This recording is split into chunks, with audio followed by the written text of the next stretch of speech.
حسنت جميع خصاله صلوا سراج الملة تمهي فخر دو عالم دلبار مولاه شريف الأنبياء نسخا كل أديان دغره بلغ العلا بكماله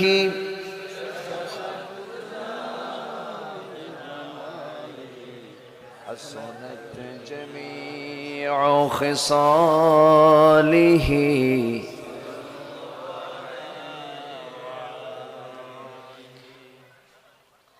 মেঘে ময়ূরী পশ্চিমেতে যে ওই আমার সালাম নবীর দেশে দিও রওজা জিয়ারতের আশায় রওজা জিয়ারতের আশায় পিয়াসী অন্তর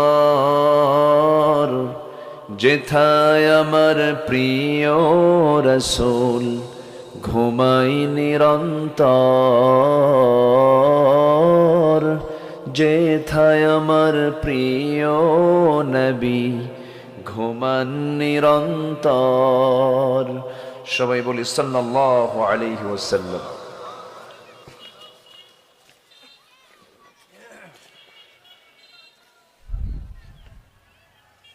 কুমিল্লা জেলার লালমাই উপজেলার ভাটিশতলা প্রবাসী গ্রামবাসী মাহফিল ইন্তেজামিয়া কমিটি কর্তৃক আয়োজিত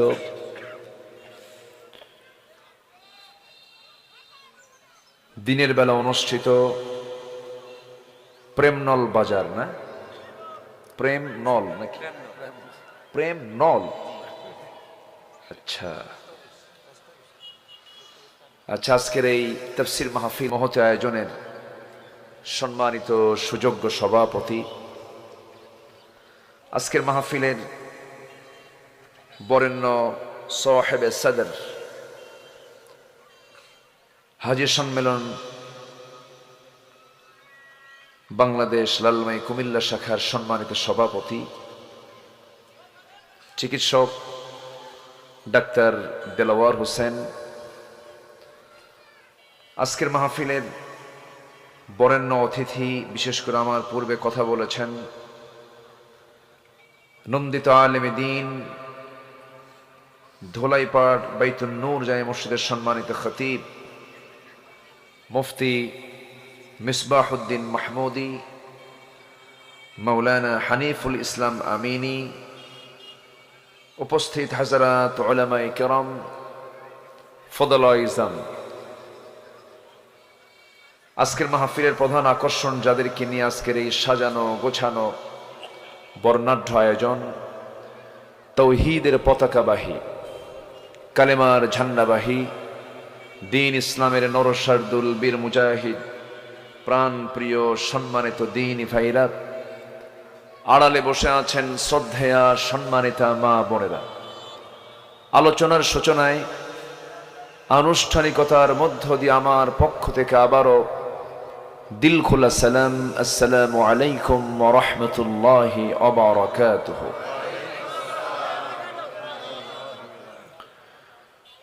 সবাই কেমন আছেন? আমাকে প্রশ্ন করলেন, যেহেতু মোহাব্বত আছে দেখি তো প্রশ্ন করেছেন। জি, আল্লাহর মেহেরবানি, আল্লাহ তাআলা আমাকে আপনার মতোই আপনার সাথেই রেখেছেন। বলি আলহামদুলিল্লাহ। আবারও বলছি আলহামদুলিল্লাহ। চিৎকার মেরে বলছি আল্লাহুম্মা ইন্নী আসআলুকা আল হুদা ওয়াত তুকা ওয়াল আফাফা ওয়াল গিনা। সবাই বলি আল্লাহুম্মা আইন্নি আলা যিকরিকা وشكرك وحسن عبادتك عبادتك মহান রব্বে করিমের শুকরিয়া যে মহান আল্লাহ সুবহানাহু ওয়া তাআলা আমাকে আপনাকে সৃষ্টির সেরা করে, সকল সৃষ্টির ভিতরে শ্রেষ্ঠ সৃষ্টি হচ্ছে মানুষ, মানুষ করে আল্লাহ পাক আমাকে আপনাকে পাঠিয়েছেন। এমন বরকতময় জায়গায় আমরা আসতে পেরেছি। দিনের বেলা কর্মব্যস্ত মানুষ, এখন চরম ব্যস্ততা। এই ব্যস্ততার মাঝেও যে আপনি এসেছেন বিভিন্ন কর্মস্থল ছেড়ে, দিনের সকল ব্যস্ততাকে মাইনাস করে, আমি মনে করি একজন বীর মুজাহিদের ভূমিকা পালন করেছেন। বলি আলহামদুলিল্লাহ। সম্মানিত ভাইয়েরা, আমি সেখান থেকে কথা বলতে চাই যেখান থেকে আমি তেলাওয়াত দিয়ে শুরু করেছি। আমি শুরু করেছি সূরাতুল ফুরকানের শেষ দিকের কয়েকটা আয়াত আমি তেলাওয়াত করেছি। তেলাওয়াতকৃত আয়াতগুলোকে সামনে রেখে কিছু কথা বলতে চাচ্ছি। আমাকে সময় দিতে রাজি আছেন তো সবাই নাকি? আল্লাহ কবুল করুন, আল্লাহ কবুল করুন। সম্মানিত হাজিরিন, আমরা মাহফিল করতে নিয়ে আর কোনো মানসিক যন্ত্রণায় নাই আপাতত, তাই না? বলা যায় না না আর হইতো না তা না, এটা বলা মুশকিল। সম্মানিত হাজিরিন, আমরা আপাতত একটু ভালো আছি, তাই না? বলি আলহামদুলিল্লাহ। এখনো কিন্তু আবার মাহফিল সামিয়ানার ভিতরে ট্রাক ঢুকায়, এরকম রেকর্ডও আছে। হ্যাঁ, তবে কুড়াল কিন্তু বাঁশ কাটে না, বাঁশই বাঁশ কাটে। যারা মুরব্বী আছেন তারা আমার কথা কিন্তু টের পেয়ে গেছেন, তাই না? কুড়াল, কুড়াল বাঁশকে বলে বাঁশ, বাঁশ কুড়ালকে বলে কুড়াল তুমি তো সারা জীবন শুধু কাটলাই, থামো। তো কুড়াল বাঁশে বলে বাঁশ আমি তোরে কাটতে চাই না, তো তোরই জাতি ভাই আমার মধ্যে ঢুইকা কাটে। বোঝেন নাই? আমাদের আত্মকলহ যেন না হয়, আমাদের ভিতরের যেন ভুল বোঝাবুঝি না হয়। কিছু সময় শত্রু কিন্তু আপন করে নিতে হয় বড় শত্রু থেকে বাঁচার জন্য। মনে হয় আমি ইশারা দিয়ে ইঙ্গিত দিয়ে অনেক কিছু বোঝাচ্ছি। আকলমন্দ ইশারা বাসাত। দক্ষিণবঙ্গের মানুষ তো খুব কনসাস, সচেতন। বিশেষ করে কুমিল্লা মেঘনার এপার থেকে শুরু করে একদম টেকনাফ পর্যন্ত মোটামুটি সচেতন মানুষ বেশি, প্রবাসে বেশি। যে আজকে মাহফিল করছে কারা? প্রবাসীরা। নাঙ্গলকোট, লাকসাম, লালমাই, এত প্রবাসী যেখানে আছে ওখানেও তারা রাজা হয়ে বসে আছে। যেখানে গেছে প্রচুর সংখ্যা। আল্লাহ আপনাদের সকল কাজে বারাকা দান করুন, প্রবাস জীবনকে সুখময় করে দেন। এ দেশ আগানোর জন্য যত গোষ্ঠী অগ্রগামী, এর মধ্যে একটা শ্রেণী হলো সবচেয়ে অন্যতম, সেটা হলো প্রবাসী। প্রবাসী শ্রম দিয়ে দিয়ে কোথায় সে 100 তলা 90 তলার সেই বিল্ডিং কনস্ট্রাকশনের কাজগুলো করে, হাড় ভাঙ্গা পরিশ্রম করে দেশে টাকা পাঠায়, রেমিটেন্স পাঠায়। পড়াশোনা করে নাই তেমন অশিক্ষিত মানুষ, তারা দেশকে পিছায় দিয়েছে না আগায় দিয়েছে? আগায় দিয়েছে। দেখেন না, শেষ সময় একটু বন্ধ রাখছিল, 5ই আগস্টটাকে বন্ধ রাখে নাই? ভিক্ষার মতো চাইলো প্রবাসীরা, একটু পাঠান, একটু পাঠান, শেষ হয়ে গেলাম। এই প্রবাসীরা দেশকে কত আগায় দিয়েছে। নাম্বার 2 হলো গার্মেন্টস। এই যে শ্রমিক, শুধু গার্মেন্টস শ্রমিক নয়, হোল যারা শ্রমিক, যারা সব ধরনের এই শ্রমিকরা যদিও অশিক্ষিত, কিন্তু দেশকে তারা পিছায় দিয়েছে না আগায় দিয়েছে? তাদের শ্রম দেশের কাজে লেগেছে। প্রবাসীর এই কষ্ট কাজে লেগেছে, দেশকে আগায় দিয়েছে, অর্থনৈতিক সমৃদ্ধি এনেছে এরা। এরপরে এই যে কৃষক, বিশাল একটা শ্রেণী, কিন্তু এই কৃষকের পড়াশোনা নাই, তারা কি দেশকে পিছাইয়ে দিয়েছে না আগায় দিয়েছে? হাড় ভাঙ্গা পরিশ্রম করে কৃষক, শ্রমিক, এরপরে হলো প্রবাসী, এরা দেশকে দিল আগায়া, কিন্তু দেশ পিছাইয়ে দিল কারা? কারা পিছাইয়ে দিয়েছে? কোনো অশিক্ষিত লোক কিন্তু পিছাইয়ে দেয়নি। শ্রমিক, কৃষক এরা পিছাইয়ে দেয়নি, কোনো প্রবাসী পিছাইয়ে দেয়নি। শিক্ষিত নামের কলঙ্ক কিছু কলম চোরেরা। আসতে বলবেন না, জোরে বলুন ঠিক কিনা? শুধু নামে শিক্ষিত বলবো আমরা তাদেরকে, কিন্তু কর্মের কোন, শিক্ষিতের কোন ফলাফল তাদের মাঝে নাই। সম্মানিত বন্ধুগণ, সম্মানিত ভাইয়েরা, আজকে তালাকের যে প্রবণতা, তালাক আল্লাহর কাছে এটা হারাম না হালাল? ভালো করে রাখুন, আল্লাহর কাছে তালাকটা হারাম না হালাল? হালাল, কিন্তু অপছন্দনীয়, সবচেয়ে নিকৃষ্ট হালাল। তালাক নামে একটা সূরা আছে না নাই বলেন তো? বিষয়টা তো গুরুত্বপূর্ণ যে আল্লাহ পাক 114 সূরার নামকরণ করেছেন, এর মধ্যে একটা সূরার নামকরণ করেছেন কি দিয়া? সূরা তালাক। তালাক দিয়ে একটা নামকরণ করেছেন। এই জন্য এই কথাটা নিয়ে আসলাম। এই তালাকের প্রবণতা এখন ইদানিং প্রেজেন্ট বাংলাদেশে, তালাক বেশি দিচ্ছে মূর্খ সমাজে না শিক্ষিত সমাজে? বলেন, আপনারাই কিন্তু বললেন, কিন্তু শিক্ষিত। মূর্খ সমাজে কিন্তু তালাকের এত প্রবণতা নাই। তাহলে শিক্ষার ফলাফল হলো পারিবারিক অস্থিরতা।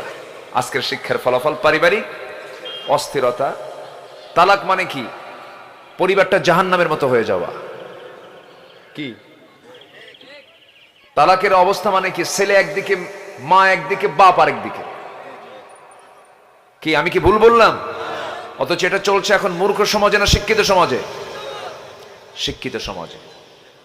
তাহলে এই যে ক্রাইসিস, আমরা হোল ক্রাইসিস ফিল করছি, এটার মূল কারণ হচ্ছে মুসলিম উম্মাহ। আমরা কখনো ভাববো না এটা কিন্তু রং একটা চিন্তা। ইউরোপ আমেরিকায় কিন্তু শান্তি নাই। এটা অনেকে ভাবেন যে ইউরোপ আমেরিকা মনে হয় শান্তির দেশ। আমরা যে এই দেশে আছি অশান্তির মধ্যে, এর চেয়েও বড় অশান্তি ওরা ভোগ করছে। এটার জন্য কখনো ভাবেন না স্বপ্নের দেশ আমেরিকা, স্বপ্নের দেশ ইউরোপ, এই যে ইতালি, জার্মানি, ফ্রান্স। কে বলেছে কোনো শান্তি নাই? যে দেশে ইসলাম নাই সে দেশে শান্তি থাকে? আস্তে সে দেশে শান্তি থাকে? আমেরিকার বুড়া মানুষগুলো সব পাগলা, ম্যাক্সিমাম। শেষ জীবনে তাদের কোনো অস্তিত্ব নেই, বৃদ্ধাশ্রমে রেখে আসে তাদেরকে, পাগল বানায় রাখে তাদেরকে। ইসলাম সবচেয়ে বেশি দাম দিয়েছে হলো বুড়া মানুষকে। বলি আলহামদুলিল্লাহ। সবচেয়ে বেশি দাম দিয়েছে কাকে? বুড়া মানুষকে। বুড়াদের কত দাম! কিবার ইনদাকা কি ইম্মা ইয়াবলুগান্না ইনদাকাল কিবারা আহাদুহুমা আও কিলাহুমা। বুড়া বুড়ি, বাপ হোক মা হোক, যে কোনো একজন অথবা দুইজনই, খবরদার ফালা তাকুল লাহুমা উফ, উহ শব্দ করেও কোনো কষ্ট দিয়ে কোনো কথা বলো না। এটা হুকুমটা কার? তাহলে পৃথিবীতে একমাত্র মানবতার সম্মান করেছে, মানুষের সম্মান দিয়েছেন একমাত্র কে? এবং দিয়েছে ইসলাম। দিয়েছে কি?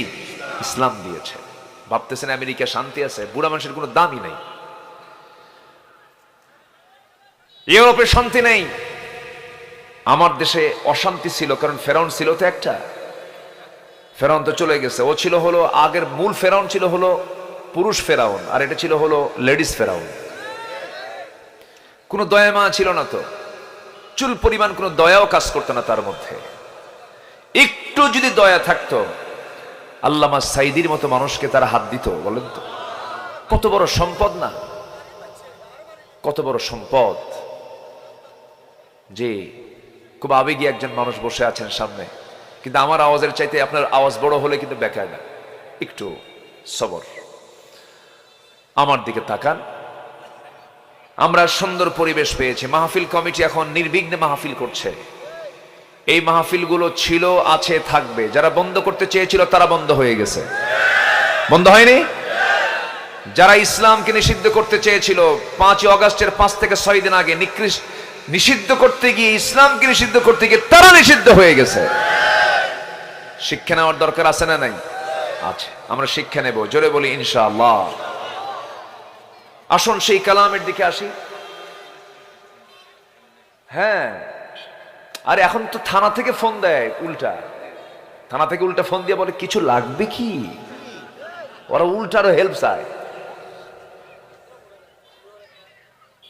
সম্মানিত ভাইয়েরা, আজকে বাপরা যদি মাঠে নামতো সন্তানদের জীবন দেওয়া লাগতো না। এই 2005 অগাস্ট পর্যন্ত 2000 সন্তানগুলোকে আমরা হারাইছি। ওই সমস্ত পরিবারের কাছে গেলে পরে চোখের পানি বের হয়ে আসে। আবু সাইদ খুঁজে পাবে না, মুগ্ধকে খুঁজে পাবেন, তার মাকে আপনি কি সান্ত্বনা দিবেন বলে? তারা রক্ত দিয়ে জুলুম থেকে বাঁচালো, ঠিক আছে, কিন্তু এই রক্ত তো প্রয়োজন ছিল না আজকে যদি ওই সন্তানের বাপরা যদি মাঠে কাজ করত। অনেক পুলিশের সন্তানও শহীদ হয়েছে। পুলিশ বলেছে আমার সন্তান মারছেন, এতগুলো গুলি করা লাগে। পুলিশ বলতেছে আজকে যদি আমরা একটু সচেতন থাকতাম, আজকে আমরা এই সন্তানগুলোকে হারাতাম। আমি আবু সাইদের মাকে দেখতে গেছি রংপুরে।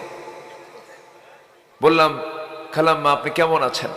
কান্দে আর বলে সবাই তো দেখতে আসে বাবা, কিন্তু আবু সাইদকে কেউ নিয়ে আসে না। এই তো তাজা রক্ত গেল, তাজা রক্ত। সম্মানিত ভাইয়েরা, একটা অর্জন যেহেতু আমাদের এসেছে, এটাকে ফলপ্রসূ করতে হবে, এটাকে কাজে লাগাতে হবে। এটাকে যদি কাজে না লাগান চরম বিপদের সম্মুখীন হতে হবে সামনে। আবার আমার কথা কি বুঝে আসতেছে? আল্লাহ পাক একটা সুযোগ দিয়েছেন, এই সুযোগকে কাজে লাগানোর দরকার আছে না নাই? আচ্ছা, সেই সুযোগকে কাজে লাগাবো আমরা একমাত্র একটা কিতাব দিয়ে। সেই কিতাবের নাম কি? আসতে বলবেন, সেই কিতাবের নাম কি? সব তো দেখা শেষ, আমাদের দেখলাম না সবকিছু। 47 দেখেছি, ইতিহাস পড়েছি, মুরব্বীরা তো ছিলেন। 47-এ প্রথম স্বাধীন হলো, 47 শেষ, 71 আবার হলো। এই যে আগের 24 বছর, পরের 53 বছর, এই যে 2024 সাল, সব তো দেখলাম আমরা। বলুন তো এই জাতি কি লাভবান হয়েছে না প্রতারিত হয়েছে? বারবার প্রতারিত হয়েছে। মালয়েশিয়াতে আমরা যাব কেন? আমরা মিডল ইস্টে যাব কেন? আমার দেশে কি সম্পদ কম? কাতারে গিয়েছিলাম, কাতারে চতুর্দিকে ধুধু, গাছগাছালি কিচ্ছু নাই। সেখানে একটা গাছকে বাঁচায় রাখার জন্য কি আপ্রাণ চেষ্টা তাদের, সবুজায়ন করার জন্য, গ্রিন করার জন্য, সবুজ করার জন্য। আর আমার দেশটা গোটাটাই সবুজ। যেরকম সুবহানাল্লাহ। দেখি যে বেশ কিছু গাছ সেখানে লাগানো। আমি বললাম যে এখানে গাছ লাগাইছেন, এখানে গাছ হলো কেমনে? কেমনে গাছ হলো? মুস্কি হাসি মেরে একজনকে নিচের দিকে তাকায় দেখেন স্যালাইন লাগানো। কি লাগানো? মানে ওখানে পানির লাইন করে রাখছে, তাছাড়া মরে যাবে। শুধু তাই না, যেন না মরে যায় তার জন্য আবার হেলিকপ্টার দিয়া উপর থেকে আবার পানি ছিটায় দেয়, বৃষ্টির মতো করে পানি ছিটায় দেয় কৃত্রিম ভাবে। একটা গাছকে বাঁচানোর জন্য লক্ষ লক্ষ নয়, কোটি কোটি টাকা তারা খরচ করছে। আর আমার দেশে একটা মানুষ পায়খানা করে আসলেও সেখান থেকেও গাছ হয়। আমি কি অবাস্তব কিছু বললাম? বাস্তব। একজন সেদিন এক সামনে এক মুরব্বীকে, হুজুর পেয়ারা গাছ বেশি হয়। পেয়ারা গাছ মানে ওর বিচিত হজম হয় না, যা ছাড়ে ওখান থেকে গাছ হয়। আবার এই মাটির কত বরকত দেখেন, এই মাটির কি বরকত!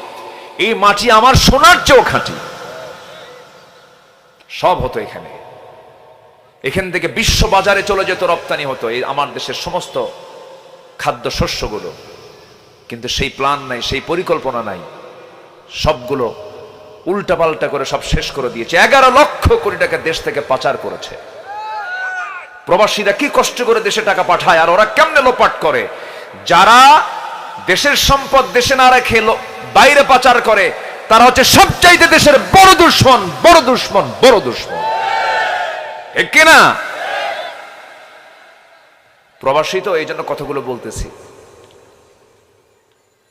সম্মানিত ভাইয়েরা, এই চুরিগুলো হতো না যদি ব্যক্তির ভিতরে কিসের জ্ঞান থাকতো? বিসিএস ক্যাডার হয়েছে, কিন্তু আলিফ বাতাসা চিনে না। হ্যাঁ, পদ্মা সেতুর উদ্বোধন হবে, তেলাওয়াত করতে দিছে। জানেন কিনা আপনারা, জানি না।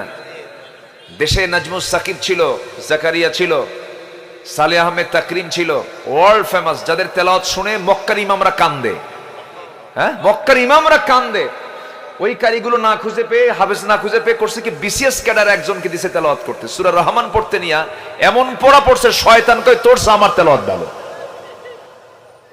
শুধু গুগলে সার্চ দিয়ে লিখবেন যে পদ্মা সেতুর তেলাওয়াত, দেখবেন যে কি বের হয়। এমন তেলাওয়াত, ওরে বাপরে বাপ, মানে ওর কোনো কায়দাই নেই। এই হলো শিক্ষার ফলাফল। আমরা সকল শিক্ষার সাথে এই শিক্ষাকে বাধ্যতামূলক দেখতে চাই, ঠিক কিনা বলেন? এটা যোগ দিলেই সব ঠিক হবে। এটা যোগ দিলে কি সব ঠিক হয়ে যাবে। এই কুমিল্লার একজন মন্ত্রী সন্তানের বাপ হয়েছে বহুদিন পর, 70 বছরের বয়সে বিয়ে করছে, বাচ্চা হয়েছে একটা।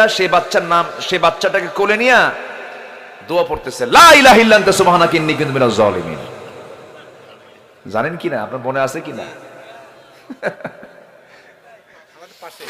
আচ্ছা, আরেকজন কয় আগামীকালকে ঈদুল আজহার জানাজা নামাজ। এরা যদি সমাজ চালায় আর রাষ্ট্র চালায়, জাতির কি কপাল থাকতে পারে বোঝেন না, বোঝেন না, বোঝেন না। খালি বোতল খায়, কি খায়, কি খায়? বোতল। বোতল পাস করে, মদের আইন পাস করে, আর মদ খায়। কি করবে আর? সব বাদ দিতে হবে, আমরা কোরআনকে ধরবো। জোরে বলি ইনশাআল্লাহ। আর আল্লাহ রাব্বুল আলামিন বলেন, فأين تذهبون إن هو إلا ذكر للعالمين لمن شاء منكم أن يستقيم وما تشاءون إلا أن يشاء الله رب العالمين। বান্দা তুমি কোথায় দৌড়াও?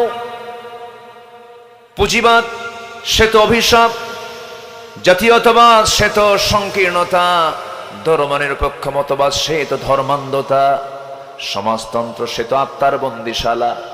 এই সমস্ত তন্ত্রমন্ত্র, দুনিয়ার সমস্ত আইনগুলোকে বাদ দিয়ে তোমরা কোরআনটাকে ধরো। কোরআন তোমাকে দুনিয়ার কল্যাণ দেবে, আখিরাতে নাজাত দিয়ে দেবে। কোথায় যাও তুমি? কোন নেতা লাগবে না, আমাদের নেতা আছে একজন, আমাদের নেতা মওজুদ। নেতা আছে না নাই? মুহাম্মদুর রাসূলুল্লাহ। তার নেতৃত্ব কিয়ামত পর্যন্ত, কি ঠিক কিনা বলেন? এবং কবরও দরকার আছে না নাই? মিজানে দরকার আছে না নাই? পুলসিরাতে দরকার আছে না নাই? তো আমরা এত এদিক সেদিক দৌড়াবো কেন? দাড়ি নাই, মোস নাই, নামাজ নাই, কালাম নাই, দিন নাই, শরীয়ত নাই, কিচ্ছু নাই। ওগুলো নেতৃত্বের পিছনে আমরা দৌড়াবো না। রাজি আছি তো আমরা সবাই? জোরে বলি ইনশাআল্লাহ। রাগ করতেছেন মনে হয়। এখন তো নেতা হওয়ার জন্য বেশি কিছু লাগে না, একটা মোস মোটা লাগে, মোস মোটা, আর পেট মোটা লাগে। পেটটা যদি একটু মোটামুটি 10 মাসের মতো হয়, আর যদি মোসটা যদি হাইব্রিড জাতের হয় 2.5 ইঞ্চি মোটা, নেতা হয়ে গেছে। এগুলো মানবো না আমরা।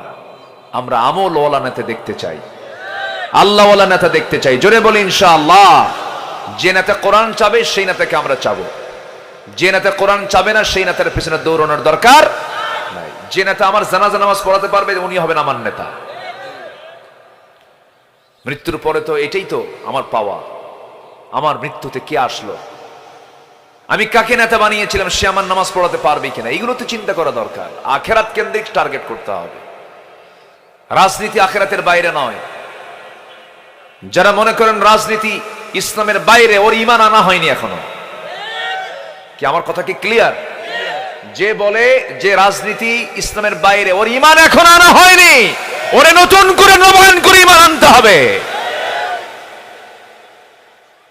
রাসূল রাজনীতি না করলে দেশ চালালেন কেমনে? এমনি এমনি দেশ চালাইছেন। বদর যুদ্ধ করেন নাই, এদের রাজনীতির বাইরে। আবু জেহেল রাষ্ট্রশক্তি, রাসূলের বিরুদ্ধে অস্ত্র উঁচু করে নাই? করেছে। রাসূল দাওয়াত দিয়েছেন রোমান সম্রাটকে, মিম মুহাম্মদ ইলা হিরাকাল। হেরাক্লিয়াস, রোম সম্রাট হিরাকালের কাছে হিরাকাল, আরবিতে হিরাকাল বলা হয়, হিরাকালকে দাওয়াত দিয়েছেন, বলছেন আসলিম, আত্মসমর্পণ করো। চিঠি পাঠাইছেন রোম সম্রাট হেরাক্লিয়াসের কাছে। চিঠি আসা মাত্রই রোম সম্রাট হেরাক্লিয়াস মন্ত্রী পরিষদ বর্গকে ডাক দিয়ে বলতেছে, মন্ত্রী পরিষদ বর্গ শোনো, এই যে চিঠি আমি দেখলাম, এই চিঠির ওয়েট আমি বুঝতে পেরেছি, খুব অল্প সময়ের ভিতরে আমার পায়ের নিচের জায়গাও মুহাম্মদ দখল করে ছাড়বে। রাসূল রাজনীতি করে গেলেন, আর আপনি তার উম্মত, রাজনীতিকে রাসূলের রাজনীতির বাইরে রাখবেন, আর আপনি ভাবতেছেন যে আমি জান্নাত পেয়ে যাব। এত সস্তা নয়। রাগ করলে আমার কিচ্ছু করার নাই। রাগ করতেছেন না তো? আমাকে একটু কথা বলতেই হবে। এই জায়গায় কেন যেন সবার কাছে একটু কিছু কিছু ব্যক্তির কাছে একটা সমস্যা। রাজনীতির পরামর্শ ইসলামে আছে না নাই? বলুন তো, আছে না নাই? আচ্ছা, পরামর্শ নেন কোরআন থেকে, কিসে রাজনীতি করতে হবে, সব আছে। আল্লাহ পাক সব কিছু বলে দিয়েছেন, আমরা মানবো। জোরে বলি ইনশাআল্লাহ। আমার বন্ধুগণ, যেখান থেকে আমি তেলাওয়াত করেছি সেই তেলাওয়াতকৃত আয়াতগুলো হলো সূরাতুল ফুরকান। সূরাতুল ফুরকান আল্লাহ রাব্বুল আলামিন নাজিল করে দিয়েছেন। আল্লাহ রাব্বুল আলামিন বান্দার জন্য এই সূরাটা উপহার দিয়ে দিয়ে জানিয়ে দিচ্ছেন, বান্দা, ফুরকান নামে হলো সত্য মিথ্যার পার্থক্য সৃষ্টি করে যেই কিতাব, তার নাম হলো ফুরকান। তাবারাকাল্লাযী নাযালাল ফুরকানা আলা তাবারাকাল্লাযী নাযালাল ফুরকানা আলা আবদিহি লিয়াকুনা লিল আলামিনা নাযীরা। এক নম্বর আয়াত থেকে আল্লাহ পাক এই সূরার নামকরণ করেছেন। আল্লাহ রাব্বুল আলামিন বলেন, অতি বরকতময় সেই মহান প্রভু যিনি তার বান্দার উপরে আলা আবদিহি, তার বান্দার উপরে ফুরকান নাজিল করেছেন। ফুরকান মানে হলো সত্য এবং মিথ্যা স্পষ্ট করে দেয় যেই কিতাব, সেই কিতাবের নাম কি বলেন? ফুরকান। এই কিতাবের আরেকটা নাম কি বলেন? ফুরকান। আমার বন্ধু, এই শব্দটা আল্লাহ পাক আরেক জায়গায় বলেছেন, শাহরু রমাদানাল্লাযী উনজিলা ফীহিল কুরআনু হুদাল লিন্নাসি ওয়া বাইয়িনাতিম মিনাল হুদা ওয়াল ফুরকান।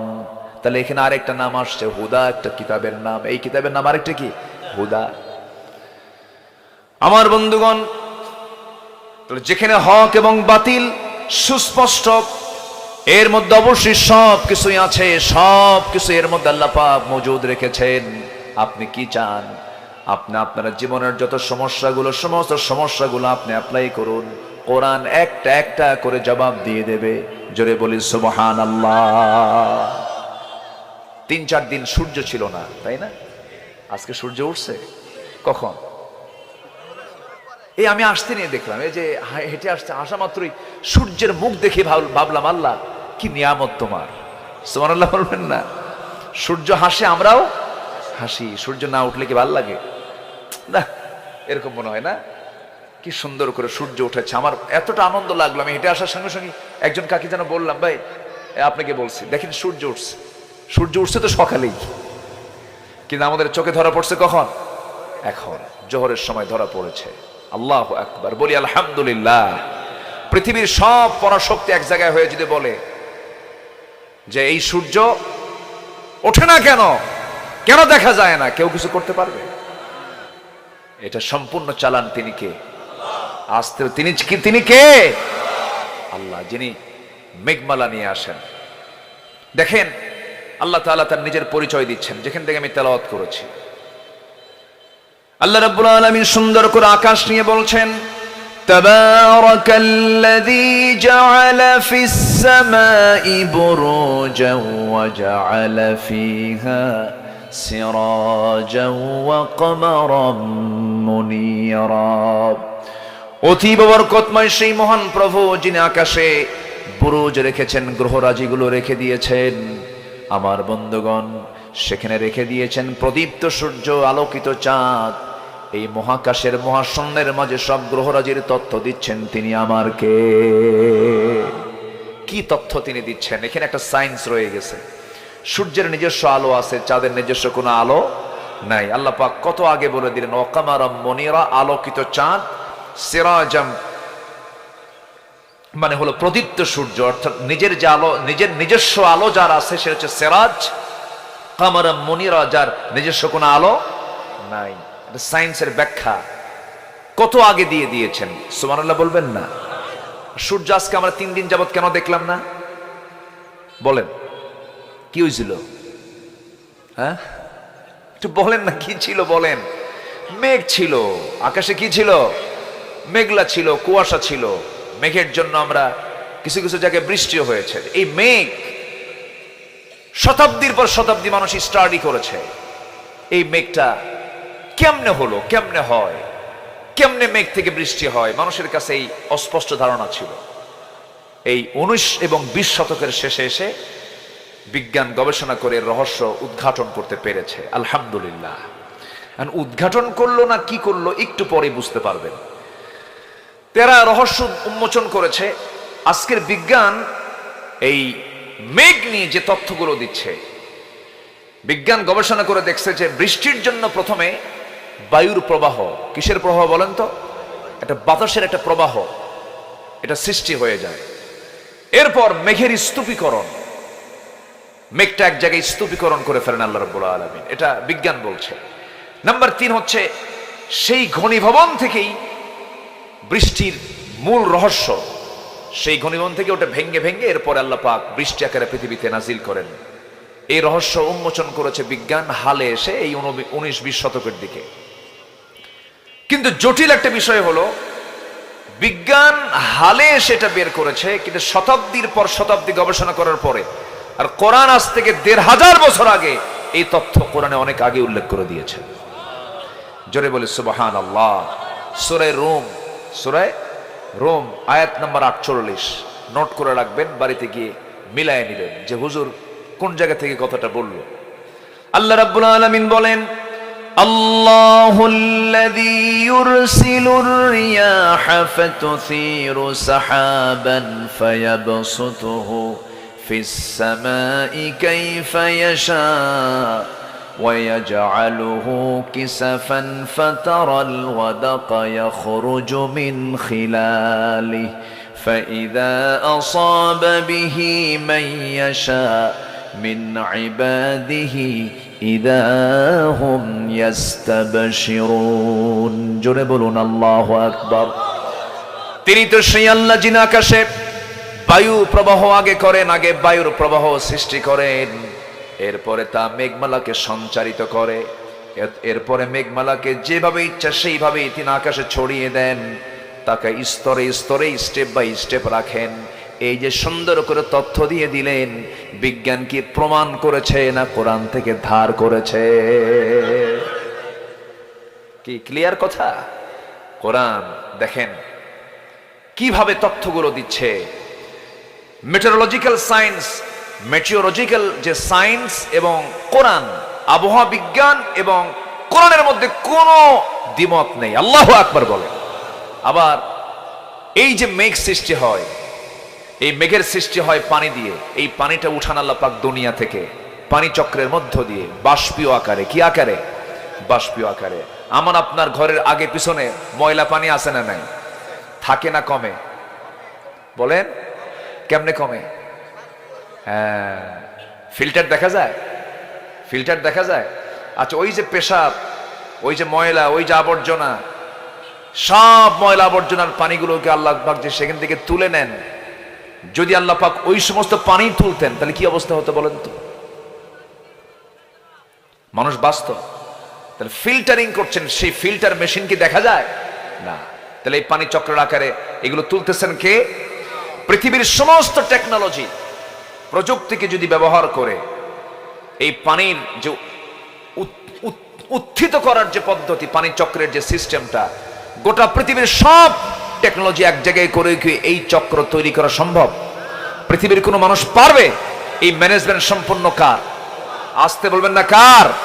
আল্লাহ। আবার এই যে বৃষ্টি হয়, এটা কি পরিমাণ মতো না বেশি? কি কমও না বেশিও না? এটা কে করেন?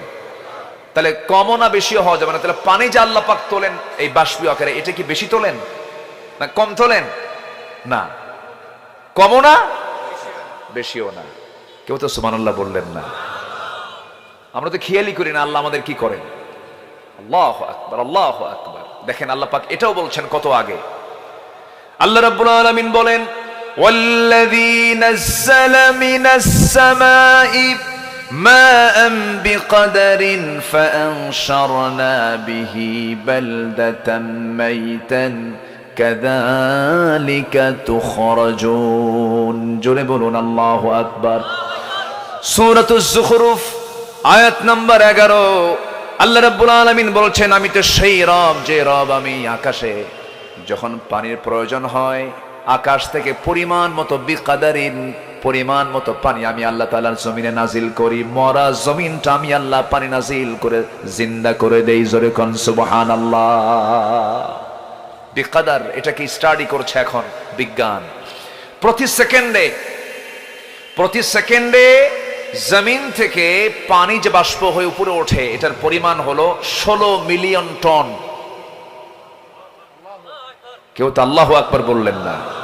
কত মিলিয়ন টন? 16 মিলিয়ন টন শুধু এক সেকেন্ডে আল্লাহ পাক উঠান পানি, এক সেকেন্ডে। আল্লাহু আকবার বলে। প্রতি বছর এর পরিমাণ দাঁড়ায় হলো 513 ট্রিলিয়ন টন। বান্দা কয় আল্লাহ আমারে দেখি না। বান্দা কি কয়? আল্লাহ আমারে দেখে না। অথচ কোথায় সে প্রশান্তের পানি, লবণ পানিকে আল্লাহ পাক ফিল্টারিং করে এটাকে মিঠা করে সেই বঙ্গোপসাগরের পানি পঞ্চগড়ের তেতুলিয়ার সলিমুদ্দিন মিয়ার 4 শতক ধুলাই মলিন জমি আল্লাহ পাক পানি দিয়া একদম তরুতাজা বানায় দেন। কেউ তো সুবহানাল্লাহ বললেন না। পাইপ লাগালে যেত? বঙ্গোপসাগর থেকে টেকনাফ পর্যন্ত তেতুলিয়া পাইপ লাগালে যেত? কে দিলেন? তাও কি ঢেলে দিলেন না ঝর্ণার মতো দিলেন? ঢেলে দিলে ওই জায়গায় কি মাটি থাকতো না সাগর হতো? সাগর হতো। জোরে বলি সুবহানাল্লাহ। আল্লাহ বান্দাকে আবার প্রশ্ন করছেন এক জায়গায়, বান্দা ওই লবণ পানি আমি উঠাই না। গোটা পৃথিবীর সমস্ত সমুদ্রের পানি হলো লবণ। এই লবণ পানি যদি তুলতাম যা সবুজ ছিল তাও শেষ হয়ে যেত, খরা হয়ে যেত। আল্লাহ রাব্বুল আলামিন বলেন, লাউ নাশাউ জাআলনাহু উজাজান ফালাউলা তাশকুরুন। যদি আমি লবণ পানি যদি তুলতাম তোমরা আমার শুকর আদায় করতে ব্যর্থ হয়ে যেতে। আমি তো তা করি নাই। আমি কেমন করে সুন্দর করে লবণ পানি না তুলে মিঠা করে ফিল্টারিং করে আমি তোমার জন্য তুলে দিয়েছি। আমার বন্ধুগণ, পৃথিবীর সব পানির মধ্যে কম বেশি জার্ম দেখা যায়, কিন্তু আকাশ থেকে যে পানি নাজিল হয় সে পানির মধ্যে চুল পরিমাণ কোনো জার্ম নাই। জোরে কোন সুবহানাল্লাহ। ব্যাটারিতে পানি দিতে হয়, ব্যাটারির মিস্ত্রি ইঞ্জিনিয়ার কোন পানি বেশি ভালো পছন্দ করে বলেন তো? বৃষ্টির পানি। ওগুলোর দরকার নেই, বৃষ্টির পানি দাও। আল্লাহু আকবার বলেন। আরেকটা পানি ফ্রেশ, সেটা হলো জমজম। কি বলেন? জমজম। জমজম খাবেন পেট ভইরা, পেট ভরে যাবে আলহামদুলিল্লাহ। আমার এক বন্ধু ছিল মক্কায় গেলে মারা গেছে, এই কুমিল্লা বাড়ি লাকসাম বাড়ি, মিজান নাম। আল্লাহ তুমি তার কবরটাকে জান্নাতের টুকরা বানায় দাও। আমাকে যে কয়দিন রাখতো বলতো যে গোসল করা তো ঠিক না জমজম দিয়া, কারণ এই পানি তো পানের জন্যই বেশি। জমজম দিয়ে আমাকে ভরায় রাখতো। কোনো পানি অন্য চলবে না, জমজম খান। জমজম একমাত্র মৃত্যু রোগ ছাড়া সমস্ত রোগের ঔষধ। আমরা পান করব, জোরে বলি ইনশাআল্লাহ। মক্কায় যাওয়ার তৌফিক সবাইকে দান করুন। এই জমজম কোথায় বলেন? কোথায়? মক্কায়, যেখানে ইসমাইল তার মার সঙ্গে। আল্লাহু আকবার। আল্লাহ তাআলা কি নিদর্শনগুলো রেখে দিয়েছেন। আল্লাহ তুমি সবাইকে সেখানে যাওয়ার তৌফিক দিয়ে দাও। জোরে বলি আমিন। পানির জন্য ছটফট করে, অথচ আল্লাহ তাআলা পার ভিতরে পায়ের একটা ঘুতা মারলেন, পানি বের হয়ে গেছে। আল্লাহু আকবার। আল্লাহ রাব্বুল আলামিন এই সিস্টেম যদি না রাখতেন তাহলে কি হতো? গ্রাউন্ড ওয়াটার লেভেল ক্রমশ নিচে নেমে যেত। সাস্টেইনেবল ওয়াটার ম্যানেজমেন্ট চ্যালেঞ্জের মুখে পড়তো। ভূগর্ভস্থ পানির স্তর নিচে নেমে যেত। এগ্রিকালচারের প্রোডাক্টিভিটি, আরবান ওয়াটার সাপ্লাই ব্যাপক সংকটে পড়ে যেত। ফলে পুরো বিশ্ব ইকোলজিক্যাল সিস্টেমের ভারসাম্য নষ্ট হয়ে প্রাণের অস্তিত্ব ধ্বংসের মুখে চলে যেত। তাহলে এই গোটা বিশ্ব সব প্ল্যান পরিকল্পিতভাবে সাজিয়ে রেখেছেন তিনি আমার কে? আসতে বলে তিনি আমার কে? সে আল্লাহ বলছেন, বান্দা আমার পরিচয় হলো আমি আকাশ, আমি জমিন বানাইছি। জোরে বলেন সুবহানাল্লাহ। এত বড় পরিচয় কেউ দিতে পারে? কেউ দিতে পারবে না। এরপর আল্লাহ রাব্বুল আলামিন সুন্দর করে তারপরের আয়াতে বলছেন, ৬২ নম্বর আয়াতে বলছেন, وهو الذي جعل الليل والنهار خلفة لمن أراد أن يذكر أو أراد شكورا। তিনি সেই মহান প্রভু যিনি রাতের মধ্যে দিন ঢুকান, খিলফা করেছেন, দিনের মধ্যে রাত ঢুকান। আজকে এখন শীতকাল চলছে, শীতের দিন রাত বড় না দিন বড়? বলেন কি বড়? রাতটা বড়। রাত হয়ে গেছে 14 ঘন্টা, ঠিক আছে না? যদি ঠিক মতো কেউ এশার নামাজ পড়ে ঘুমায়, রাত যায় না। 2টার দিকে জায়গা পেয়ে দেখে এই মাত্র কেবল 2টা-1টা বাজে, আরো তো 5 ঘন্টা পরে আজান। কি রাত কত বড় করে দিয়েছেন তিনি! কে কে করে দিয়েছেন? বান্দা লেপের ভিতর থেকে উঠতে মন চায় না, তোর তো ঠান্ডা লাগবে, যা রাতটা লম্বা করে দিলাম, যা তোর জন্য। জোরে বলেন সুবহানাল্লাহ। ওযু করতে কষ্ট হয় তোমার, সমস্যা নেই, তোমার পায়ে মোজা আছে, মোজার উপরে তুমি মাসে করে ফেলো, সমস্যা নাই। দাঁড়িয়ে পারো না, বসে পড়ো। ওযু করতে পারো না, কষ্টই, তোমার ইনফ্লুয়েঞ্জা হয়েছে, কি বলে আরেকটা কি কয়, কি হয়, অ্যাজমা হয়েছে, পানির টাচ করলি তোমার সমস্যা, মাসে করো। তুমি কি বলে তায়াম্মুম করো। দাঁড়িয়ে পড়ো না, বসে পড়ো, বসে পড়ো না, শুয়ে পড়ো। আমার এক ডাক্তার, আমার এক ড্রাইভার বহুদিন আগে আমাকে বলতেছে, হুজুর মুসাফির হালতে 4 রাকাত নামাজ 2 রাকাত হয়, ভালো কথা। তো 4 রাকাত যদি 2 রাকাত হয়, তাহলে ওযুর ফরজ 4টা, এটা 2টা করা যায় না সফরে? দেখছেন আমাদের কয়। আমি বললাম 2টা কোন, আল্লাহ তো কমায় দিছে, আল্লাহ আরো কমায় দিছে, আর ধুইতেই হবে না, তুই মাসে কর। যেরকম আল্লাহু আকবার। আল্লাহ কি আমার জন্য বেশি কষ্টকর কোনো কিছু করে দিয়েছেন? এরপরও বান্দা নামাজ পড়ে না, খালি বিড়ি খায়। কি খায়? বিড়ির হাতের গন্ধ। বিড়ি মাহফিল শেষে কিছু মাইন্ড করবেন না, মাহফিল শেষে অনেকেই এসে মুসাফা করেন, আমিও হাতটা আগায় দিই, না করি না, কারণ মুসাফা তো মহাব্বত, এটা মহাব্বত বাড়বে। ইয়াগফিরুল্লাহু লানা ওয়া লাকুম। শীতের রাত তো এখন, শীতের রাতের বেলা বিশেষ করে যখন কেউ মুসাফা করে, যখন সব চলে যায়, গাড়ির মধ্যে উঠে আমি নাক নেওয়ার মাত্রই দেখি যে হাজারো রং বেরঙের বিড়ির গন্ধ, বুঝলেন? মানে আমারে সব বরকত দিয়ে গেছে, এত বিড়ি খায়। রাগ করলেন আপনারা? এত বিড়ি খায়। পরে কি করব? পরে আবার কিছু দূর যাওয়ার পর সাবান দিয়ে 2টা হাত ধুয়ে নেই, যে মুসাফা করছে, ঠিক আছে, সমস্যা নাই। এত বিড়ি এই জাতি খায়। বিড়ির পিছনে যে বাজেটটা হয়, যে বাজেট পেশ করা হয়, লক্ষ লক্ষ পরিবারের নিত্য প্রয়োজনীয় তার খরচ, তার এটা দিয়ে কাভার হয়ে যেত। আছে না? আছে না নাই বলেন তো? এমনও লোক আছে দিনে বিড়ি খায় 200 টাকা, আছে কিনা বলেন? 200 টাকার বিড়ি তো না, ওটার নাম কি বলে, একটু বেনসন টেনশন যে আছে, একটু মানে ওটা ফিল্টারিং করে খায়। বেনসন 500 টাকা, 500 টাকা হয় না? ওরে আমি তো নতুন করে তথ্য জানলাম, দেখতেছি। তাহলে দিন 500 টাকার যদি কেউ বিড়ি খায়, কি আমাদের দিন জবাব দিতে হবে না? আসতে কয়, আসতে কয়, জবাব দিতে হবে কিনা বলেন? যেটা কোনো খাবারই না, ধোঁয়া, ধোঁয়া 3 তলায় পাঠায়, কি যে মজা পায় আল্লাহ জানে। আছে না? আছে। 53টা বাজেট হলো এ পর্যন্ত দেশে, প্রত্যেকটা বাজেট অর্থমন্ত্রী বিড়ির দাম বাড়াইছে। এরপরে সে বিড়ি খাইতে আরো বাড়া, প্রয়োজনে বাড়ি বেচে খামু।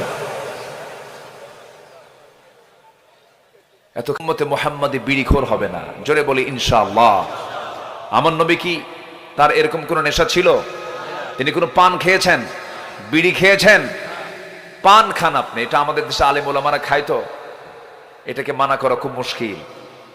পান খান, আমাদের ওস্তাদরাও পান খেতেন, একটা করে কিতাবের সরা লিখতেন, আয়াতের সরা লিখতেন, ব্যাখ্যা লিখতেন, আর বলতেন এই পান নিয়ে আয়, পান খেতেন। পান খান, পানের রস, এটা আপনার পেটের জন্য ভালো, হজমের জন্য ভালো। কিন্তু পানের সাথে আবার হাকিমপুরি রহমতুল্লাহ আলাইহি কেন? এখানে কথা আছে, কিন্তু এখানে কথা আছে না? আমি কিন্তু কাউকে বাদ দেইনি, আমি কিন্তু গ্রামারের সবাইকে ধরে ফেলেছি।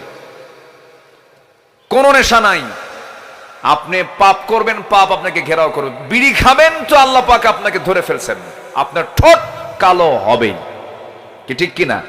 ঠোঁট কালো হওয়া মানে কি? জাতির সামনে ক্লিয়ার ও কি খোর, বলেন কি খোর? উপায় নাই। অতএব চেহারা কি নষ্ট করবো আমরা? না, কোন নেশার দিকে যাব না। জোরে বলে ইনশাআল্লাহ। কষ্ট দিয়ে ফেললাম আপনাদের, এগুলো কথা কি বলার দরকার আছে না? আছে কিনা বলেন? আজকের থেকে সব নেশাবাদ। জোরে বলি ইনশাআল্লাহ। আমার বন্ধুগণ, আমরা যখন জমিনে চলবো, কেমন করে চলবো? এখন আমাদের চরিত্র কেমন হবে, আমাদের পরিচয় এগুলো আল্লাহ রাব্বুল আলামিন তুলে ধরেছেন। এতক্ষণ সামনের দুই আয়াতে পরিচয় পেয়েছি কার বলেন? আল্লাহর পরিচয় পেয়েছি। আল্লাহকে, আল্লাহ হচ্ছেন আকাশের মালিক, আল্লাহকে সূর্যের মালিক, আল্লাহকে চাঁদের মালিক, আল্লাহকে রাত থেকে দিনের মধ্যে রাত, রাতের মধ্যে দিন ঢুকায় দেন, তিনি আমার কে? আল্লাহ তাআলা। এরপর আল্লাহ বলছেন, বান্দারে এতক্ষণ ধরে আমার পরিচয় তোমাকে দিয়ে দিলাম, আমি যে আমার পরিচয় দিলাম, আমার মতো করে পরিচয় দেওয়ার মতো দ্বিতীয় জন পৃথিবীতে আর কেউ নাই। আমেরিকার প্রেসিডেন্ট কি বলতে পারবে আমি সূর্যের মালিক? পৃথিবীর কোনো ব্যক্তি কি বলতে পারবে নাকি বলেন? আমার আল্লাহ যে পরিচয়টা দিয়েছেন, একমাত্র এই পরিচয় দেওয়ার একমাত্র যোগ্যতা কার? এরপর এখন বান্দার পরিচয় আল্লাহ রাব্বুল আলামিন নিজেই তুলে ধরছেন। আমার পছন্দের বান্দাগুলো কারা তোমরা শুনে নাও। আমার পছন্দের বান্দা হওয়ার জন্য আল্লাহ পাক তালিকা করে দিয়েছেন, সাজানো করে দিয়েছেন। 16 থেকে 17টা গুণের কথা বলেছেন আল্লাহ নিজে। এই 17টা গুণ, এই 16টা গুণ যার মধ্যে থাকবে সে হচ্ছে আমার পছন্দের বান্দা। জোরে কোন সুবহানাল্লাহ। শুনি, আমরা শুনি, শুনবো তো, কিন্তু আজান পড়ে যাবে যে। এখানে পড়বেন? পশ্চিম কোনটা? পশ্চিম পিছনে। তাহলে এখানে ইমাম দাঁড়াবে, নামাজ পড়বেন তো সবাই। এই দেশে নামাজের শ্রোতা বেশি না বেনামাজের শ্রোতা বেশি? হ্যাঁ, অনেক সময় কিছু শ্রোতা বেকায়দায় পড়ে যায়, হুজুর ওয়াজ শুনতে আসছে, আবার নামাজের কথা বলেন কেন? এরকম শ্রোতাও কিন্তু আছে। ওয়াজ শুনতে খুব মজা পায়, ওয়াজ শুনে কান্দে, কিন্তু ফজর নামাজও ওঠে না, নামাজ পড়ে না। আমরা কি নামাজি হব না ইনশাআল্লাহ? 5 ওয়াক্ত নামাজ পড়বেন কারা কারা? একটু হাত তুলে দেখেন তো। 5 ওয়াক্ত নামাজ দেখেন তো কারা কারা হাত তোলে নাই? এরকম কেউ আছেন নাকি? জোরে বলি ইয়া আল্লাহ, ইয়া রহমান। আমাদেরকে 5 ওয়াক্ত সালাত আদায় করার তৌফিক তুমি আল্লাহ দিয়া দাও। জোরে বলি আমিন, আরো জোরে আমিন, আরো জোরে আমিন। হাত নামান। নামাজ কার হক? আল্লাহর হক আদায় করলে কে খুশি হবেন? আল্লাহ খুশি হবেন। নামাজ এটা হচ্ছে আল্লাহর সঙ্গে সম্পর্কের 1 নম্বর মাধ্যম। ওয়াস্তাঈনু বিস-সাবরি ওয়াস-সালাহ।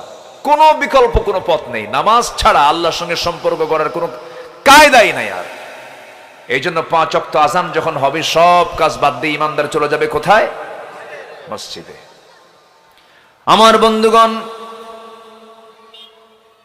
আমার ভাইরাস কি বুকটা ফেটে যায় যখন এই জরিপটা চোখের সামনে চলে আসে। দেশে নামাজের সংখ্যা মাত্র শতকরা 5 জন। 100 জনে 5 জন নামাজ পড়ে, আর বাকি 95% মুসলমান নামাজই পড়ে না, মসজিদে যায় না। এই চিত্র কিন্তু আমার দেশে হতো না তৈরি। কার এখান থেকে একটা বিষয় ক্লিয়ার হয়ে গেল, এই দেশে মাত্র 5% নামাজি, বাকি 95% নামাজি না, বেনামাজি। মানে জান্নাতি না জাহান্নামী? বলেন, আরো জোরে বলেন। জাহান্নামে যাওয়ার 1 নম্বর কারণ কি? নামাজ না পড়া। অঙ্ক তো মিলে গেছে, আমি আপনিও তো কোরআন দেখে বলতে পারবো জাহান্নামে যাওয়ার কি কারণ, জাহান্নামে কারা বেশি যাবে। কোরআন তো সব তথ্য দিয়ে দিচ্ছে। মা সালাকাকুম ফি সাকার ক্বালু লাম নাকু মিনাল মুসাল্লিন। আযান শুনেছি, মসজিদে ডাক পড়েছে, মসজিদে যাই নাই, এই জন্য আজকে আমরা জাহান্নামের ভিতরে আছি।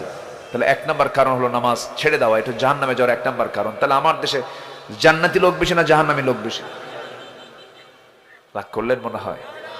এটা কিন্তু আমার জরিপ না, কোরআনের জরিপ। কোরআন জরিপ দিচ্ছে, কিন্তু এটা আমি আব্দুল আলামিন, আমার জরিপ নয়। এই চিত্র হতো না যদি নামাজের সরকার যদি দেশে থাকতো, নামাজি সরকার যদি দেশে থাকতো, নামাজ কায়েমের সরকার যদি দেশে থাকতো, তারা ক্ষমতায় এসে এক নাম্বার কাজ করতো, ইম্মাক্কান্নাহুম ফিল আরদি আকামুস সালাহ, তারা নামাজ কায়েম করতো 4 দফা। একটা রাষ্ট্র গঠনের জন্য আল্লাহর দফা কয়টা? 4টের মধ্যে 1 নম্বর দফা কি? নামাজ। নামাজ কায়েম করা। এতগুলো বাজেট পাস হয়েছে, মদের বিল পাস হয়েছে, সুদের বিল পাস হয়েছে, জেনার বিল পাস হয়েছে, নামাজের বিল কিন্তু কেউ পাস করে নাই। আমাদের সব দেখা শেষ। আগামীর সরকার আমরা দেখতে চাই নামাজের সরকার। আগামী সরকার আমরা দেখতে চাই কোরআনের সরকার। আগামীর দেশ আমরা দেখতে চাই কোরআনের দেশ, ইসলামের দেশ। রাজি আছেন কারা কারা? হাত উঁচু করে দেখান।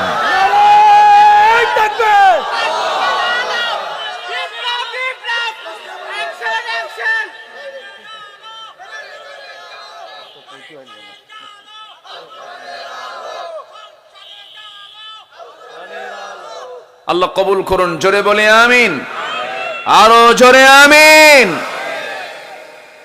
যদি কোরআন যদি সমাজে চালু থাকতো, নামাজ যদি আজকে সমাজে চালু থাকতো, আইন আকারে নামাজি হতো 95%, বেনামাজি হতো 5%। শুধু উল্টে যেত। কিছু থাকবে, কিছু দুষ্ট তো থাকবেই, থাকবে না? থাকবে। সম্মানিত ভাইয়েরা, আমি কি শেষ করে দেব? চালাবো? জোরে বলি ইনশাআল্লাহ। জি, আর কিছুক্ষণ আমরা এখানে নামাজ পড়বো, কিন্তু এখানে নামাজ হবে না ইনশাআল্লাহ। ওযুর ব্যবস্থা কোথায় আছে? এখানে আছে তো। প্যান্ডেলের পশ্চিম পাশে কি পুকুর আছে? আচ্ছা, পানির ব্যবস্থা আছে। জি, সবাই আমরা নামাজের মানসিকতা মাথায় রাখতে হবে কিন্তু। আর একটু সময় যেহেতু বসেছি, তো আমি যদি নামাজের বিরতি এখন দিয়ে দেই, এই মাহফিলের এই সাজানো পরিবেশ আমরা আর পাবো না। এই জন্য একটু নামাজটা 10-15 মিনিট 20 মিনিট একটু যদি পরে পড়ি, এটা নিয়ে আবার ফতুয়া হবে না তো? আমার দেশে ফতুয়া আছে না? মানে উঠতে বসতে খালি হারাম হারাম হারাম। আসেন, একটা গ্রুপ আছে না নাই বলেন তো? আছে। কয় যে বুকে হাত বান্ধা যাবে না, এটা হারাম। আরেকজন কয় নাভিতে হাত বান্ধা যাবে না, এটা হারাম। এখন এক সলিমুদ্দিন নামাজে দাঁড়ায় দেখে যে বুকেও হাত বাঁধা যাবে না, নাভিতেও হাত বাঁধা যাবে না। সে আল্লাহু আকবার কপালে। কোথায় নিচে হাত? কপালে। কারণ 2 হুজুর বলে দিছে যে বুকেও চলবে না, নাভিতেও চলবে না। আমার মনে হয় ওদের একটা কিতাবের নামই আছে কিতাবুল হারাম। খালি ফতুয়াই দেয়। আবু সাইদ জীবন দেয়, ওরা কয় ও তো শহীদ হয় নাই। তুমি কোন কোচ হইছো? দেশ কি ছিল? রক্তদানের মধ্য দিয়ে দেশের পরিবর্তন করলো যারা, ওদের রক্ত নিয়ে, ওদের শাহাদাত নিয়ে, ওদের ত্যাগ নিয়ে আবার প্রশ্ন দিলে কিছু ফতুয়া সন্ত্রাসীরা আছে না নাই? এমনি একটা প্রশ্ন করে, মানুষ যদি বিছানায় মারা যায় সেও তো শহীদ, যদি তার মধ্যে তামান্না থাকে। ওয়াইম্মাতা আলা ফিরাশিহি, আছে না? আগুনে পুড়ে মারা গেলে শহীদ, রোড অ্যাক্সিডেন্টে মারা গেলে শহীদ, শুক্রবারে মারা গেল শহীদ। এরকম হাদিস আছে না নাই? আছে। শুধু ফিতনা সৃষ্টি করার জন্য কিছু ফিতনাবাজ আছে। আল্লাহ তুমি সকল ফিতনা থেকে জাতিকে হেফাজত করো। জোরে বলি আল্লাহুম্মা আমিন। 16 বছর একটা মামলা হওয়া তো দূরের কথা, একটা আচরও লাগে না, এমন আলেম ওলামা আমার দেশে আছে না? এই 16 বছর এত জুলুম হলো। কিছু কিছু আলেম ছিল তেলা, ওদের গায়ে কোনো কিছুই লাগে নাই। ওদের গায়ে পট চেঞ্জ হয়ে গেছে 5 আগস্টের পর। চোরের মায়ের বড় গলা, ওরাই বড় বড় গলায় কথা বলে। সম্মানিত ভাইয়েরা, এখন এতক্ষণ পাইলাম আমরা আল্লাহর পরিচয়। আল্লাহ কি? আল্লাহ মেঘমালা সঞ্চারণ করেন, বায়ু প্রবাহ করেন। কত তথ্য আমরা একটু ভাঙ্গাচুরা নিলাম। আকাশ নিয়ে, জমিন নিয়ে কথা বললাম, সূর্য নিয়ে কথা বললাম, সমুদ্র নিয়ে কথা বললাম। এখন আসি আমার আল্লাহর পরিচয়। আল্লাহ তো নিজে দিলেন, এখন আমাদের পরিচয় কে দিচ্ছেন? কোন বান্দার পরিচয়? যারা আমার আল্লাহর অনুগত বান্দা। জোরে বলি সুবহানাল্লাহ। সেই বান্দারা কেমন হবে? মোটামুটি 16টা গুণ তার মধ্যে থাকা চাই। এর মধ্যে 1 নাম্বার হলো ওয়াইবাদুর রহমানিল্লাযীনা ইয়ামশুনা আলাল আরদি হাওনাও ওয়া ইযা খাতাবাহুমুল জাহিলুনা ক্বালু সালামা। জোরে বলুন আল্লাহু আকবার। আমার আল্লাহর প্রিয় বান্দা তো তারাই যারা জমিনে অহংকার করে চলবে না, বিনয়ী হয়ে চলবে, বিনম্র চিত্তে চলবে। উগ্রতা, অভদ্রতা, উচ্ছৃঙ্খলপনা তাদের মধ্যে কাজ করবে না। জমিন অত্যন্ত বিনয়ী হয়ে চলবে। তাদের হাঁটা থেকে শুরু করে কথাবার্তা সবকিছু বিনয়ের ভাব প্রকাশ পেয়ে যাবে। চিন্তা করে দেখুন, দেশ স্বাধীন হলো ৭১, আজকে ২০২৪ সাল পার হয়ে ২৫-এ পড়েছে। এত বছর পরে এসে কোটার জন্য ছাত্র আন্দোলন করলো। জবাবে দেশের এক নাম্বার একজন নাগরিক সাবেক প্রধানমন্ত্রী বলে ফেললেন, কি অহংকার তার, বলতেছে রাজাকারের নাতিপুতিরা চাকরি পাবে নাকি? এটা কি বিনয়ের কথা না অহংকারের কথা? কিসের বলেন, কিসের অহংকার আছে যার, ধ্বংস আছে তার। ইমানদার হলে পরে এমন উগ্রতা, এমন উচ্ছৃঙ্খলপনা কোন আচরণ ইমানদার কখনো করতে পারে না। আমার বন্ধুগণ, বাপ ভুল করেছে সেই দোষকে সন্তানকে দেওয়া যাবে নাকি? দাদা ভুল করেছে তার দোষকে নাতিকে দেওয়া যাবে নাকি? দেওয়া যাবে না। আমার বন্ধুগণ, আমার ভাইয়ের, আল্লাহ রাব্বুল আলামিন এই জন্য বলছেন, আমার অনুগত বান্দার ১ নম্বর পরিচয় হবে সে অহংকারী না হয়ে সে কি হবে? বিনয়ী হবে। তার কথা হবে বিনয়ী, অত্যন্ত বিনয়ী হয়ে কথা বলবে, উগ্রতা ছড়াবে না, বুকটা উঁচু করে টান টান করবে না। আমার নবীজি কোনোদিন মাথা উঁচু করে দম্ভ ভরে রাস্তায় চলেন নাই। রাসূল যখন হাঁটতেন, আমার নবীজির দুটা চোখ 2 পায়ের বৃদ্ধাঙ্গুলির দিকে থাকতো। জোরে বলে সুবহানাল্লাহ। 2 পায়ের বৃদ্ধাঙ্গুলির দিকে তিনি নজর দিয়ে সামনের দিকে হাঁটতেন। আমার বন্ধুগণ, অত্যন্ত বিনয়ী হয়ে জমিনে চলবো, কারণ এই জমিনটা কার? আসতে বলবেন না, কার? আল্লাহ তাআলার। আল্লাহ রাব্বুল আলামিন বলেন, লা তামশি ফিল আরদি মারহান ইন্নাকা লান তাখরিকাল আরদা ওয়া লান তাবলুগাল জিবালা তুলা। জোরে বলুন আল্লাহু আকবার। সাইয়েদনা ওমর ফারুক রাদিয়াল্লাহু তাআলা একদিন বসে আছেন, একজন সাহাবী একটা হাদিস যখন বলে ফেলেছেন, হাদিসটা শুনেই তিনি মাটিতে গড়াগড়ি দিলেন। কিসে গড়াগড়ি দিলেন? মাটিতে গড়াগড়ি দিচ্ছেন। সে হাদিসটা হলো মিসকাল হাব্বাতিন মিন কিবার, যার মধ্যে চুল পরিমাণ, জাররা পরিমাণ যার মধ্যে অহংকার থাকবে সে জান্নাত পাবে না। এই কথা শোনা মাত্রই তিনি মাটিতে গড়াগড়ি দিচ্ছেন। বলা হলো, তুমি মাটিতে গড়াগড়ি দাও কেন? তিনি বলছেন, ওমর খলিফা হয়ে গেছে, তার মধ্যে অহংকার ঢুকেছে। ওমরকে মানুষ খলিফা বলে, ওমরকে মানুষ সম্রাট বলে, ওমরকে মানুষ রাষ্ট্রনায়ক বলে। ওমর ভিতরে ভিতরে মনে হয় অহংকার প্রদর্শন করছে। ওমরের অহংকার চূর্ণ করার জন্য ওমর মাটিতে গড়াগড়ি দিচ্ছে। মাটিতে গড়াগড়ি দিয়ে গোটা শরীর ধুলায় মলিন করে পাগলার মতো হয়ে, চুলগুলো উস্কো খুস্কো হয়ে আছে, ধুলায় মলিন হয়ে আছে। দুটো হাত উঁচু করে আকাশের মালিকের দিকে তাকায় বলছে, আকাশের মালিক আল্লাহ, আমি ওমর, আমি তোমার কাছে প্রার্থনা করি তুমি আল্লাহ আমাকে মাফ করে দাও। তবে তুমি যদি গোটা দুনিয়ার সমস্ত মানুষের জন্য যদি জান্নাত বরাদ্দ করো, একজন বান্দার জন্য যদি জাহান্নাম বরাদ্দ করো, আমার মনে হয় সেই জাহান্নামের বান্দাটা আমি ওমর ছাড়া আর দ্বিতীয় কেউ হতে পারে না। নিজেকে তারা কি ছোট মনে করেছেন? বিনয়ী তারা ছিলেন। কিছু তাহাজ্জুদ গোজার লোক আছে, তাহাজ্জুদ পরে আবার বলে বলে বেড়ায়। আছে না? আছে না? আছে কি না? আছে না? দান করেছেন বলে বেড়াবেন কেন? বলে বেড়ানোর কোনো দরকার নেই। দান করলাম আমি কার জন্য? আল্লাহর জন্য। আল্লাহ রাব্বুল আলামিন আরশ আজিমের ছায়ায় 7 শ্রেণীকে জায়গা দিবেন। এর মধ্যে একটা শ্রেণী হলো যে বান্দা ডান হাতে দিয়েছে, বাম হাত জানে না।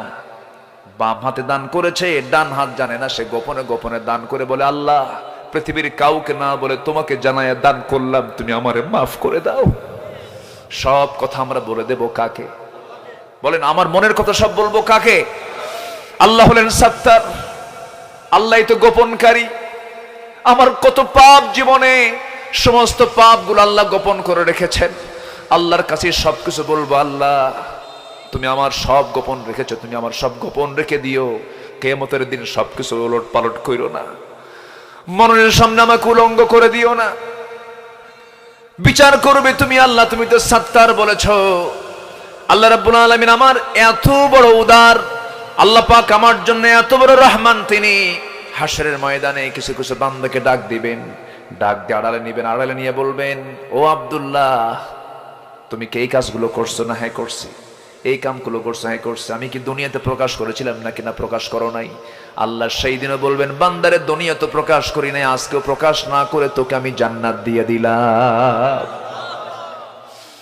সাইয়েদনা আবু বকর সিদ্দিক রাদিয়াল্লাহু তাআলা আনহু দোকানদারি করতেছেন, কাপড় বিক্রি করতেন তিনি। এক কাস্টমার এসে 6 মাস পরে বলতেছে, আবু বকর, এই কাপড়টা নিয়ে গেছিলাম, এই কাপড়টা আমার পছন্দ হয় নাই, ফেরত নাও। তিনি ফেরত নিলেন, টাকাটা দিয়ে দিলেন।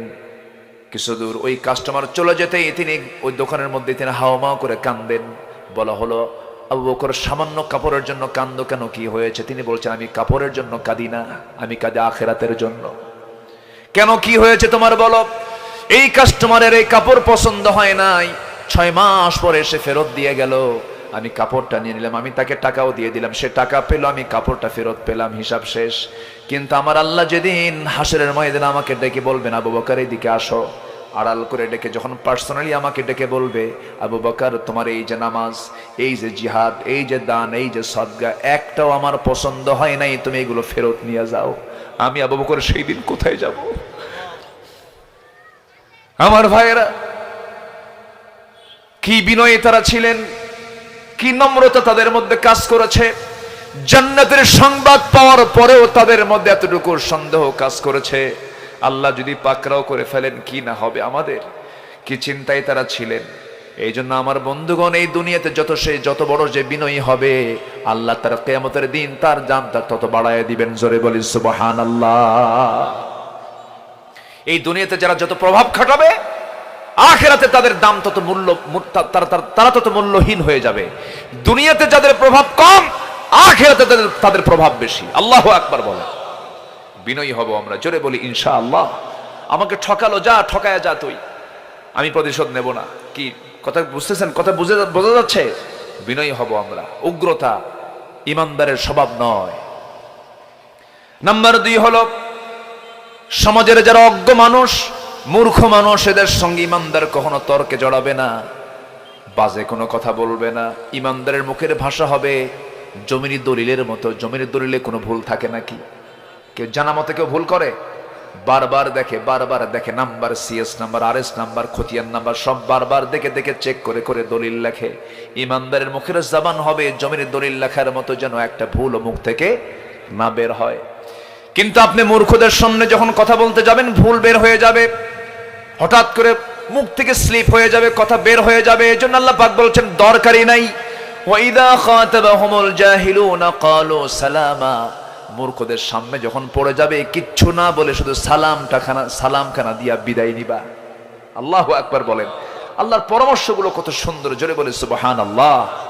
তাহলে কি আর গন্ডগোল লাগবে? তাহলে কি আর ব্রাহ্মণবাড়িয়া হবে? এই ব্রাহ্মণবাড়িয়ার নাম নিলাম তো, মিডিয়া তো আছে, এখানে কোন দিক থেকে কোন দিকে যায়। ব্রাহ্মণবাড়িয়ায় কিছু হলেই, সব অঞ্চলে না, কিছু কিছু অঞ্চলে কিছু হইলেই কি আছে না, একদম ওরা রেডি থাকে, প্রশিক্ষণ প্রাপ্ত।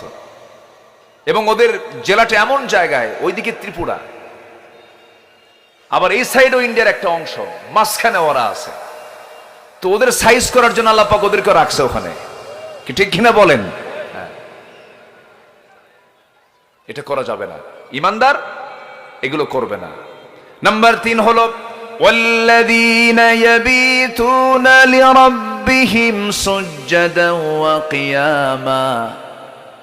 সাধারণ ইমানদাররা দিনের বেলা নামাজ পড়ে, হয়তো এশার নামাজটা পড়ে নাই সাধারণ ইমানদাররা, কিন্তু যারা স্পেশাল বান্দা, আল্লাহ বলছেন স্পেশাল বান্দারা রাত জেগে আমার সামনে চোখের পানি ফেলে ফেলে কাঁদে। কাঁদবো আমরা কয়জনের কাছে? আসতে বলো, কয়জনের কাছে?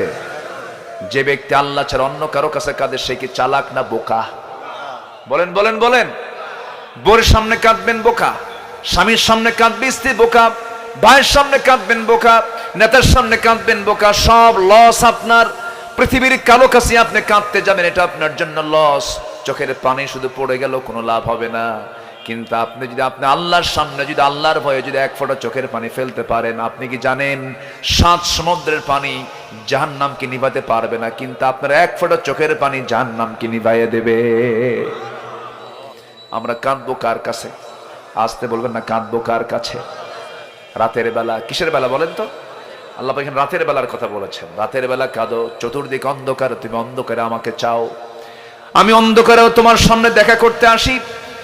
ফিস সামাই, এই দুনিয়ার আকাশ আল্লাহ রাব্বুল আলামিন এসে বলেন, আলা মিন মুস্তাগফিরিন ফাগফির লাহ। কোন ক্ষমা প্রার্থী আছো আমার কাছে ক্ষমা চাও, আমি তোমাকে ক্ষমা করে দেব। আমার গুনাহ যত বড়, আমার আল্লাহর রহমত তার চাইতে অনেক বেশি বড়। জোরে বলি সুবহানাল্লাহ।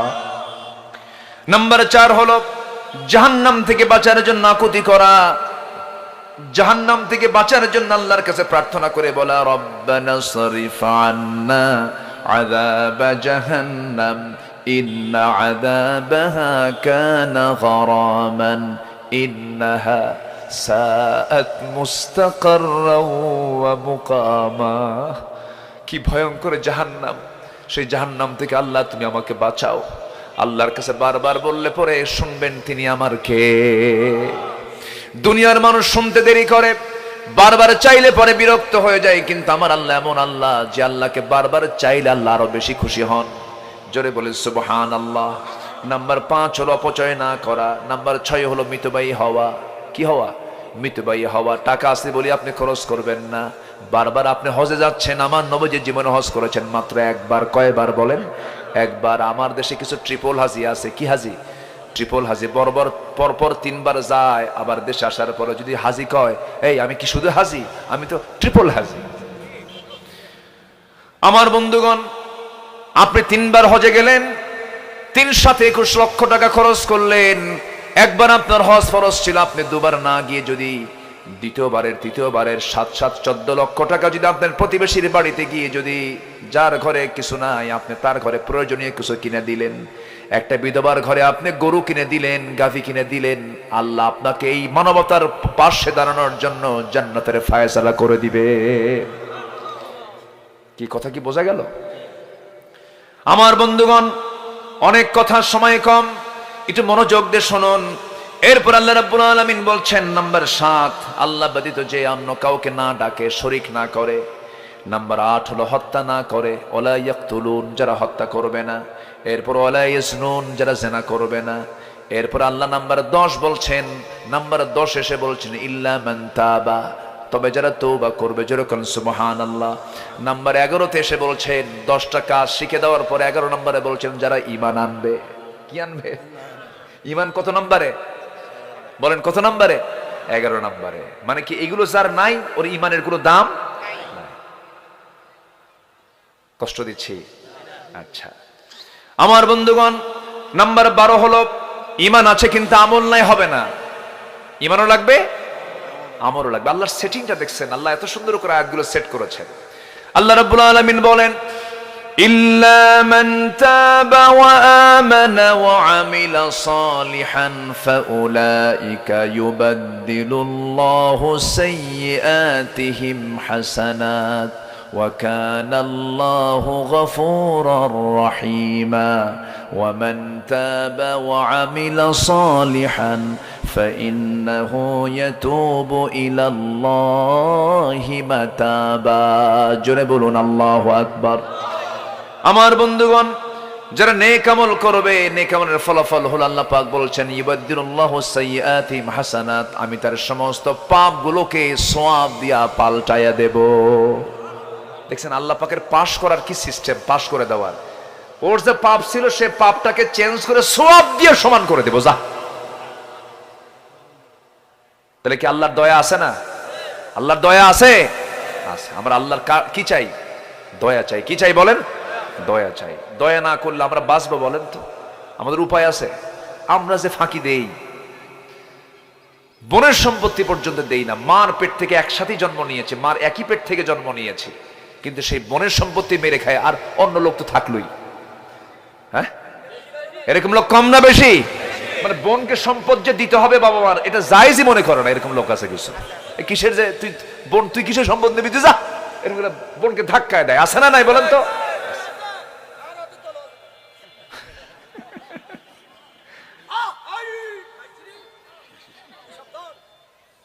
জি, তাহলে কি কোনো হক নষ্ট করা যাবে না? হক নষ্ট করলে আল্লাহ মাফ করবেন না। নাম্বার 13 হলো মিথ্যা সাক্ষী দেওয়া যাবে না। মিথ্যা সাক্ষী যারা না দেবে, ওয়াল্লাযীনা লা ইয়াশহাদুনা আয-যুর ওয়া ইযা মাররু বিল-লাগযি মাররু কিরামা। যারা বলি আল্লাহু আকবার। নাম্বার 14 হলো অনর্থক কথা কর্মকে যারা এড়িয়ে চলবে। নাম্বার 15 হলো ওই সমস্ত বান্দাগুলোকে আল্লাহ পাক অবশ্যই তার রহমতের বান্দার কাতারে শামিল করে নেবেন যারা পরিবারের জন্য দোয়া করবে। যেরকম সুবহানাল্লাহ। পরিবারের জন্য দোয়া আছে না নাই? আসতে বলবেন না, আছে না নাই? সেই দোয়া আল্লাহ পাক শিখাইয়া দিচ্ছেন, যারা পারেন পরিবারের জন্য যত বড় উপকার আপনি করেন না কেন, এই দোয়ার চাইতে বড় উপকার পরিবারের জন্য আর নাই।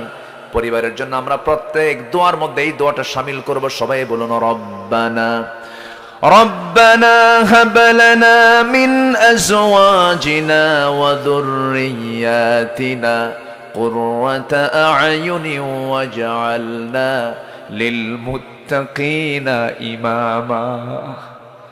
আপনি প্রচুর টাকার মালিক হলেন কিন্তু ছেলেটা মদ খায়। আপনি প্রচুর টাকার মালিক হলেন, ছেলেটা ইয়াবা খায়।